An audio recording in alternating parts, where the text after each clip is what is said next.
Suara terbuka terusan atau lempeng-lempeng tektoniknya sangat suatu posisi tersebut berada batuan lempeng yang mudah bergerak satu sama lain. Terdapat dua tipe litosfer samudra yang berhubungan dengan kerak samudra dan berada di dasar samudra, merupakan benda padat yang terdiri dari endapan di laut pada bagian atas, di bawahnya batuan vulkanik dan yang tersusun dari batuan beku, gabbro, dan periodik. Litosfer benua yang berhubungan dengan kerak benua merupakan benda padat yang terdiri dari batuan beku granit pada bagian atas dan batuan beku parasit basalt pada bagian bawah. Litosfer tersusun pada 3 macam material utama dengan bahan dasar pembentukannya adalah magma dengan berbagai proses yang berbeda-beda. 1. Batuan beku, terdapat plutonik, higabisal, dan vulkanik. Yang kedua ada batuan sedimen. Batuan sedimen merupakan berdasarkan proses pembentukannya terdiri atas batuan sedimen klasik, batuan sedimen kimiawi, batuan sedimen organik. Berdasar tenaga yang mengangkutnya, batuan sedimen terdiri atas batuan sedimen aeris atau aeolis, batuan sedimen glasial, batuan sedimen akuatis, batuan sedimen marin. Yang ketiga ada batuan metamorf. Litosfer juga terdiri atas dua bagian, yaitu lapisan sial dan lapisan sima. Lapisan sial yaitu lapisan kulit bumi yang tersusun atas logam, silisium, dan aluminium.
Hidrosfer adalah lapisan air yang ada di permukaan bumi. Pembentukan hidrosfer berasal dari berbagai sumber air yang ada di bumi. Siklus hidrologi adalah suatu proses peredaran atau daur ulang air secara berurutan dan terjadi terus-menerus. Pemanasan sinar matahari menjadi pengaruh pada akibat hidrologi.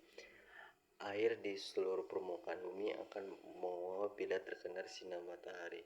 Pada ketinggian tertentu, ketika temperatur semakin turun, uap air akan mengalami kondensasi dan berubah menjadi titik-titik air dan jatuh sebagai hujan.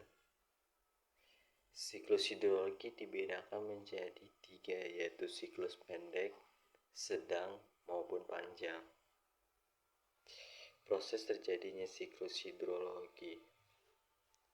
Untuk membentuk suatu siklus hidrologi tersebut terdapat beberapa proses yang terjadi di dalamnya, antara lain evaporasi, transpirasi, sublimasi, intersepsi, kondensasi, adveksi, presipitasi, runoff, dan infiltrasi. Evaporasi adalah proses penguapan air dari tubuh-tubuh air seperti laut, danau, dan sungai akibat pemanasan sinar matahari. Air yang menguap karena panas matahari tersebut akan naik dan nantinya menjadi awan.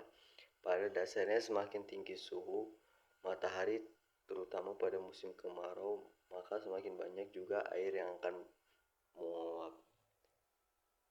Transpirasi adalah proses penguapan air dari tanaman melalui stomata atau mulut daun. Sublimasi adalah proses penguapan yang terjadi pada es tanpa melalui proses pencairan. Selanjutnya ada intersepsi, adalah proses tertahannya air hujan pada tanaman untuk kemudian terevaporasi kembali ke atmosfer. Selanjutnya ada kondensasi, proses siklus hidrologi yang satu ini menampakkan perubahan wujud uap air menjadi titik-titik air di atmosfer sehingga terbentuklah awan. Proses ini terjadi karena pengaruh rendahnya suhu udara di ketinggian atmosfer tertentu.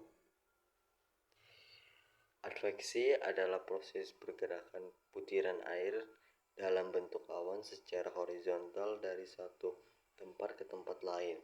Proses ini terjadi karena pengaruh angin. Ada presipitasi, adalah proses turunnya air ke permukaan bumi dalam bentuk hujan. Jika presipitasi terjadi di daerah yang bersuhu rendah, maka presipitasi akan menghasilkan hujan salju. Selanjutnya ada runoff. Runoff adalah pergerakan air hujan dari tempat tinggi ke tempat yang lebih rendah. Terjadi di permukaan bumi.